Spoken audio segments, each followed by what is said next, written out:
Coming in at number 5, we have Mummy. Many years ago, the Princess of Amun-Ra was laid to rest in an ornate wooden coffin and buried deep in the vault on the banks of the Nile. Years later, in the 1890s, 4 rich young Englishmen visited the excavation site. They were invited to buy the mummy case containing the remains of the princess. They took the coffin back to their hotel, ready to transport it onward. A few hours into the night, he was seen walking out into the desert. He was never seen again. The next day, one of the 3 remaining men was accidentally shot. He lost his arm but survived the incident. The 3rd man lost his entire life savings and the bank holding his money was destroyed. The final man suffered a severe illness, lost his job and was forced to live on the streets. Within the first 6 months, the 4 men had been destroyed by the curse. The coffin was then shipped to England, where it was bought by a London businessman. The coffin continued to torment and curse anyone who owned it. Many people passed away due to being associated with the relic. After the coffin gained a lot of attention, a hard-headed American archaeologist purchased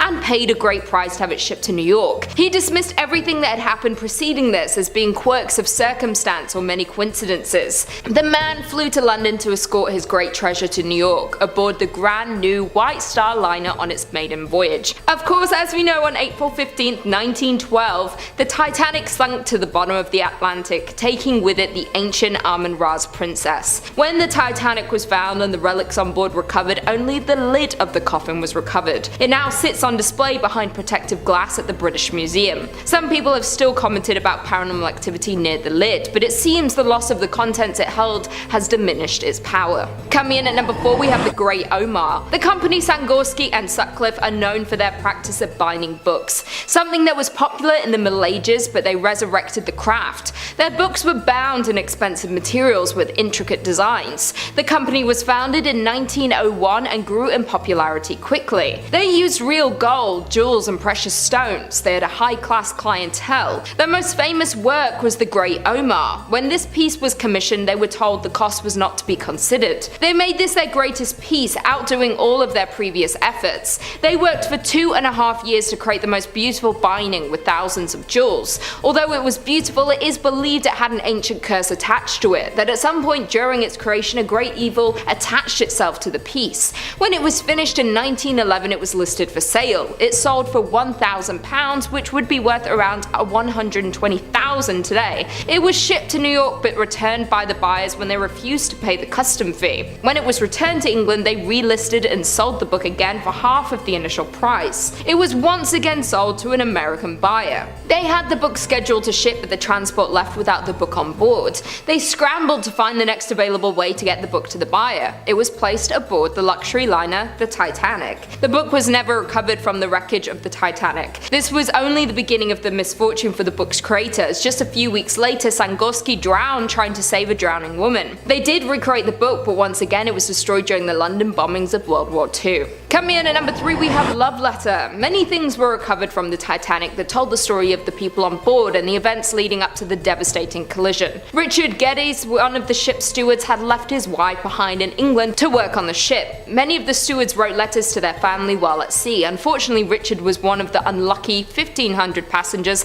left on the ship when it sank to the bottom of the ocean. Most of the letters are your typical letters to loved ones, but this one contained details of what others now see as a bad omen. Something happened within the first days of the voyage that may have indicated that the trip was doomed from the very start. The letter details a close call collision the Titanic had with a smaller ship, the SS City of New York. The 2 vessels came within a couple of feet of one another as the Titanic left the docks. The suction from the propellers of the Titanic caused the City of New York's ropes to snap. This released the boat, causing a new collision that the captain avoided. Some say if they had collided, maybe it would have saved their lives. The delay might have made them days or even hours late when crossing the iceberg, and even a few seconds difference can change everything. The rest of the letter is saddening to read, with the seaman telling his wife that she did not need to worry, he was safe and would be home soon. He explained the Titanic felt like a sturdy ship and there would be no issues going forward. Yikes.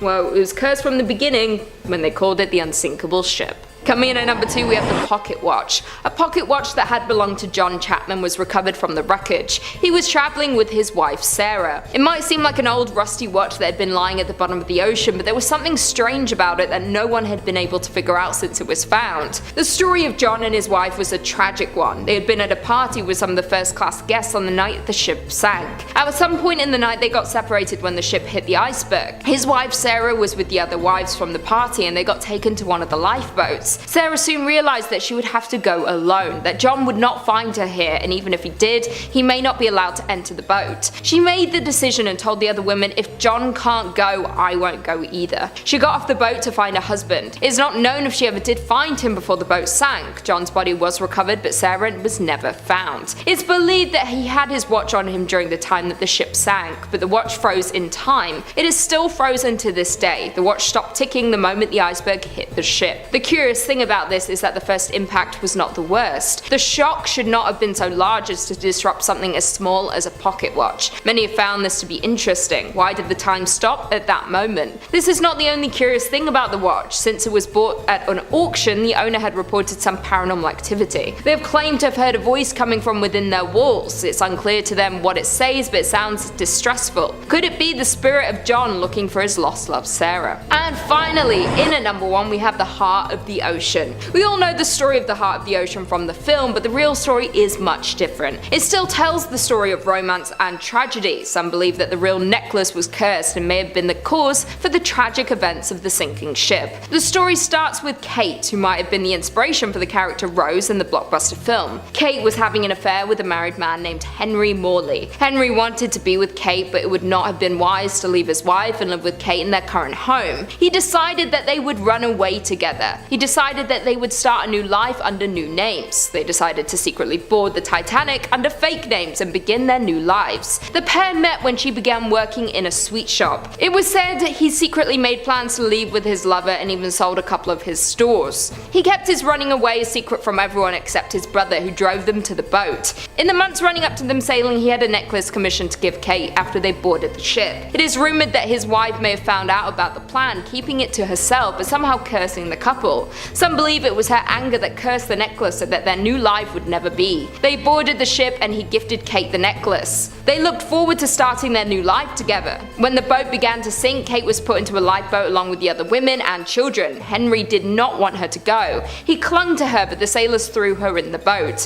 Henry's body was never recovered. Kate spent a few months in New York after she was rescued. She was planning to start her new life under the names he had chosen. It was when she realized that she was pregnant that she felt the need to go home. Kate could never tell her child about her father, Henry, as she found it too painful. She was later admitted to an asylum, unable to deal with the event and trauma of the Titanic. Many believe the heart of the ocean is responsible for destroying not only the lives of these lovers, but of everyone who was on board the Titanic. Coming in at number 5, we have World War bombs. Not only will you find seashells, seaweed, and driftwood on the beaches, but you may come across some historical bombs from the First and Second World War. Many of these items found were simply dumped overboard after the wars had ended. Discoveries of these items have been found in at least 16 states from New Jersey to Hawaii. Neil Slowey, an oceanography professor at Texas University who had studied this phenomenon extensively, stated that, I quote, "Surprisingly or not, this stuff continues to turn up. They disposed of millions of tons of this stuff." A Defense Department report to Congress in 2009 said more than half of the sea disposals of munitions was done in the Atlantic Ocean. The Pacific got 35%, and the lesser amounts were dumped off Hawaii, Alaska, the Gulf of Mexico, and the Caribbean. Another study was released in 2012 estimating there are millions of pounds of undersea bombs in the Gulf of Mexico.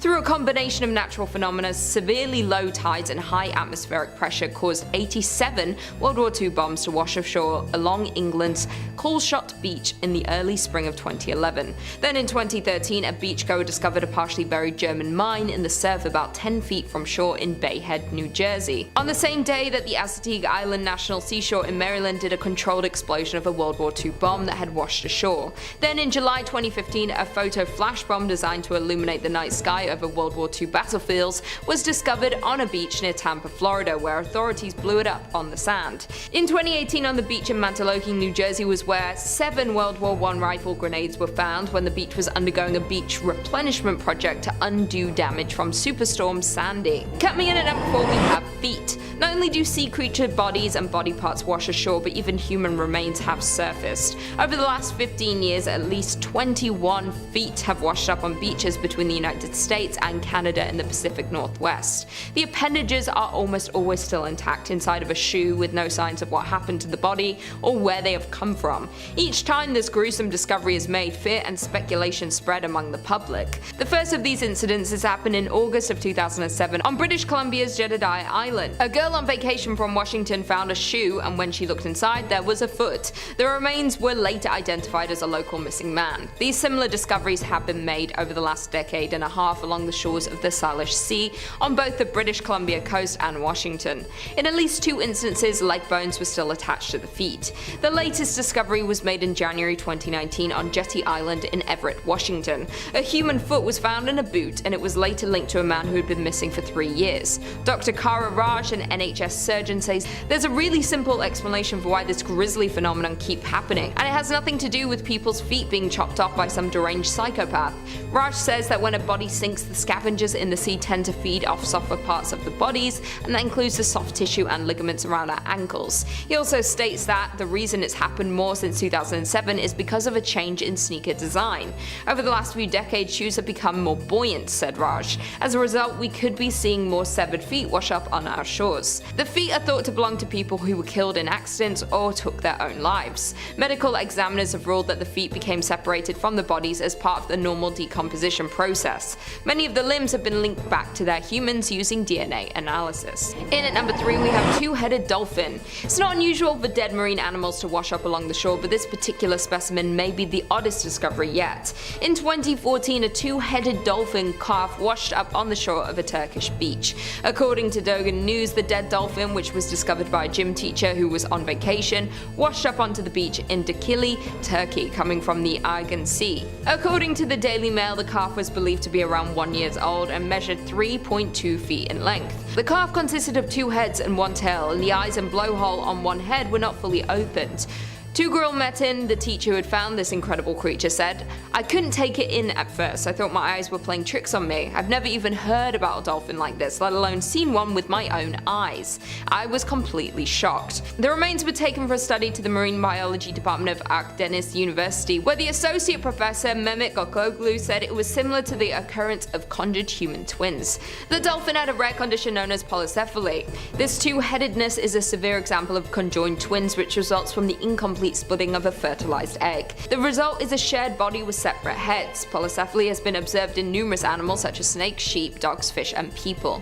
Coming in at number 2, we have Garfield phones. Beginning in the 1980s, bright orange fragments of Garfield novelty phones were spotted washing up onto a stretch of coastline in Brittany, France. For the past 30 or so years, locals have been finding coiled phone cords, receivers, and feline heads strewn across the shore. Beach cleaners would pick them up. Inevitably, the cat phones kept coming back. The source of the pollution was a disconcerting mystery, and no one knew where the phones were coming from and went unsolved for 30 years. Claire, president of the environmental group Arvilt and So, thought activists worried the phones were drifting up from a lost shipping container at the bottom of the ocean, where the plastic Garfield merchandise could be contaminating the marine ecosystem. After years of speculation, the mystery of the wayward Garfield phones were recently solved, but the concerns around the environmental impact remain. The breakthrough in the case came when the publication France Info reported on the Garfields as part of a campaign called Pollution Alert. This caught the attention of a local farmer named Renee Morvan, who met Claire on the beach and told her he knew where to find the cartoon cats. According to Flynn, he said that in the mid-1980s he'd observed the orange phones dotting the beach after a storm. He and his brother decided to investigate, combing the rocky area in the hopes of discovering the source of the strange deposits. Eventually they found it, a metal shipping container stuffed with Garfield phones stuck deep in a sea cave. For most of the year, the cave is rendered inaccessible by the tide, but eventually volunteers were able to make it inside. As they climbed up the entrance of the cave, they stumbled upon bits of Garfield scattered across the rocks. They hoped that once they entered the cave, they would find the shipping container still brimming with phones, potential debris they could prevent from entering the ocean environment. But that was unfortunately not the case. Claire states, "What we found was the remainder of the shipping container, and it was empty. The bulk of the phones were already gone, and the sea had done its job for 30 years, and unfortunately, it's time for the environmental group to pick up the pieces, literally." literally. And finally, in at number 1, we have snowballs in Siberia. In 2016, residents along the Gulf of Ob, an area in central Siberia above the Arctic Circle, found something strange along the beach, an 11-mile stretch of snowballs. No one in the town of Nida, the closest to the snowball-covered shoreline, remembers the phenomenon occurring before. A local tells the newspaper that we have them only in one place. It's as if someone spilled them. They are all different sizes, from tennis balls to volleyballs. We were all very surprised. According to news reports, the snowballs first formed in late October after water in the Gulf of Ob rose and covered the beach in ice. Just as kids roll snowballs along a snow-covered surface to create bigger spherical creations, ice on the beach rolled along the sand as the tides receded, creating the frozen orbs. This is the first time the icy orbs have been reported in Siberia, but a similar situation had been recorded elsewhere. In 2013, beach ball-sized ice balls washed up along the shore of Lake Michigan, some of them weighing up to 75 pounds. At the time, park ranger Amy Lipscomb explained that those ice orbs form when chunks break off larger ice sheets. Waves round and smooth each layer of ice, like a rock tumbler, as they are added to the balls, which are eventually deposited on the beach. Similar ice balls were recorded in Lake Michigan in 2010 and 2015, in the Gulf of Finland in December 2014, and also recovered at Sebago Lake in Maine in winter of 2015. This is truly a natural phenomenon. Hopefully the people of Nida love a good snowball fight, especially one that comes complete with ready-made ammo. Number 5 on this list is King Tut's mask. The curse of King Tut is one of the most famous curses to surround a tomb ever. King Tut was a pharaoh in ancient Egypt who boasted one of the most ornate tombs in history. This tomb carried a curse though, and those who entered it suffered fatal consequences. On the pyramids of Giza, there's a very specific curse written on the entrance. It reads, "All people who enter this tomb who will make evil against this tomb and destroy it, may the crocodile be against them in the water and snakes against them on land. May the hippopotamus be against them in water, the scorpion on land." This curse stuck with those who entered. It all started with Howard Carter, the leader of the team, whose canary was eaten by a cobra the second that they first entered the tomb. Then the person who financed the whole excavation died shortly afterwards. And from there, a domino effect occurred where many others involved suffered horrible tragedies or passed away. Some speculate though that it wasn't actually the act of opening the tomb that sparked this curse, but it was what they did with King Tut's mask. King Tut had a burial mask on when he was mummified and put in his tomb. The mask is beautiful. It's meant to resemble the person it's on so that the gods can recognize him and bring him up to heaven. Inside the mask is a bunch of oils and materials that are said to help preserve the body. All of this is all well and good, but on the back of the mask is an inscription. This inscription is said to be a curse similar to the one on the pyramids of Giza. Well, if that wasn't enough, then there's a rumor this mask was broken during the excavation process and had to be reassembled when they took it back to their headquarters. Opening the tomb is already problematic, but to then break the mask of King Tut that has a curse inscribed on it, that's just asking for trouble. Number 4 on this list is King Casimir IV's coffin. King Casimir was born in 1427 into royalty. By 1440, when he would have only been 13, Casimir was named the Grand Duke of Lithuania, and only 7 years later in 1447 became the fully fledged King of Poland. He stood as the King of Poland right up until the day he died. Oftentimes, kings don't make it right up until their death, but King Casimir's success was pretty historic. He's known in Polish history as being one of the most politically active and prosperous kings to ever rule over their country. During his reign, he won several wars, recovered territories for Poland, and made their royal family one of the leaders in Europe. Due to all of the glory that he received in his life, it was only fitting that he have a tomb that reflected this. He died when he was 65 years old in 1492 and was put to rest in the chapel of Wawel Castle. There he lay for roughly 500 years until 1973. Researchers opened the tomb to find a horrible surprise. The researchers opened this tomb and investigated the mummification process and all the artifacts he was buried with. They took his body and coffin out of this place and brought it back to their lab. What they didn't realize though was that this coffin had a curse to it. It's estimated that over 15 people died who worked on researching this body and this coffin. It took a while before they realized what was causing this death, but eventually they discovered the error of their ways. You see, the coffin was cursed, but it wasn't cursed with anything ghostly, it was cursed with Aspergillus flavus. Cursed is also a misleading word to use in this instance as well, because Aspergillus flavus is actually a pathogenic fungus. A fungus that when exposed to people can become a killer. For a long time, people thought that there truly was an ancient curse surrounding this coffin, but it was actually this fungus that kept preying on people's immune systems. Eventually, King Casimir's body was taken and put back into his tomb, but not before the damage had been done and over 15 people had lost their lives. Number 3 on this list is the Screaming Skull of Burton Agnes Hall. The Screaming Skull of Burton Agnes Hall wasn't necessarily from a tomb, but it was recovered from a grave, so I think it still counts in this criteria. Burton Agnes Hall was built in the 17th century in Yorkshire. It was built by Sir Henry Griffith, who had 3 daughters he loved very much. They all moved there and were very happy for a time. One of the daughters was named Anne, and Anne loved to explore the outdoors. One day though, when she was exploring, a gang of robbers got to her and they beat her and left her for dead. When the family found her, there was barely any life left in her. They brought her back to their home, but her time on this world wasn't long. While she was dying, she had a very strange request to her 2 remaining sisters. She begged them to take her head and put it within the walls of the hall so that she could always be there with her family. She was dying, so they agreed, but neither of them actually intended on taking their sister's head off and keeping it in their home. A few days later, she died, and they buried her outside the hall without keeping their promise.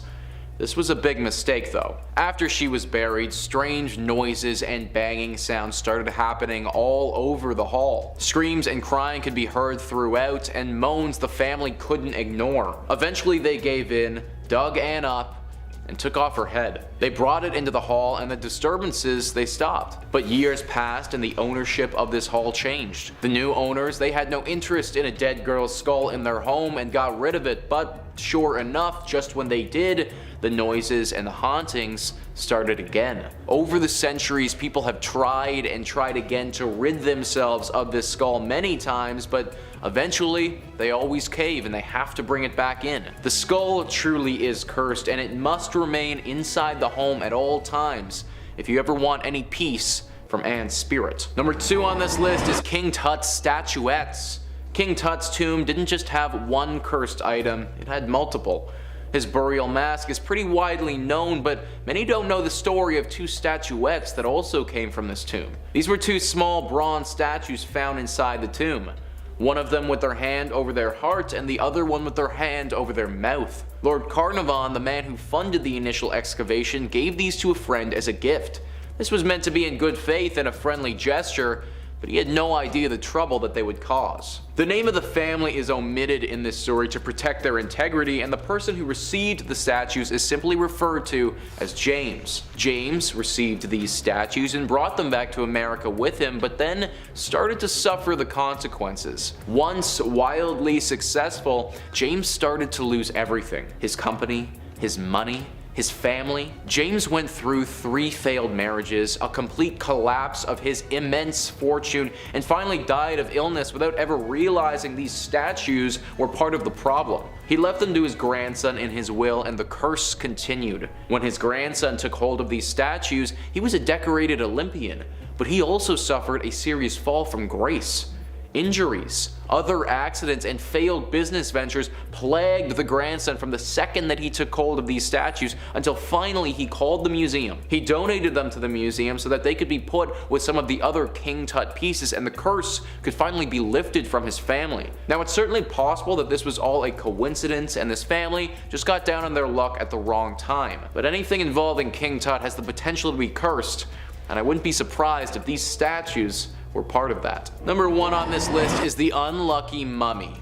The Unlucky Mummy is an ornate wooden coffin that was found in an ancient Egyptian tomb. This coffin's preservation was remarkable for how old experts thought that it must be. The coffin was said to hold the remains of ancient Egyptian princess Amun-Ra. The legend says that in 1890 some British men stumbled upon this casket at an Egyptian excavation site. There were 4 men and they all suffered greatly right after coming in contact with this coffin. The first man, who initially took ownership of the coffin, was was seen leaving his hotel and walking straight into the desert to never be seen again only after 1 day of possessing said casket. The second man on the very next day was accidentally shot and had to have his arm amputated. The third man, when they did eventually get back to Britain, returned to see that all of his life savings were gone. And the last man died from disease shortly after the discovery of this artifact. And just like that, the curse of the unlucky mummy began. Now there are some misconceptions with this mummy. Some people believe that the unlucky mummy got put onto the Titanic ship and that's what caused the Titanic to sink. That was never the case though. In fact, once the coffin got to Britain, it's never left. That doesn't mean that this thing isn't still cursed though. It currently resides at the British Museum in London. Since its arrival there, other rumors about this ancient artifact have come out, such as the untimely death of writer Bertram Fletcher Robinson. He was convinced that there was no curse surrounding this coffin. In fact, he even wrote extensively on that topic, but then he died shortly afterwards. Incidents like this have happened all throughout history, further solidifying the curse around this coffin. With everything that's happened to it, the term unlucky might just be a bit of an understatement.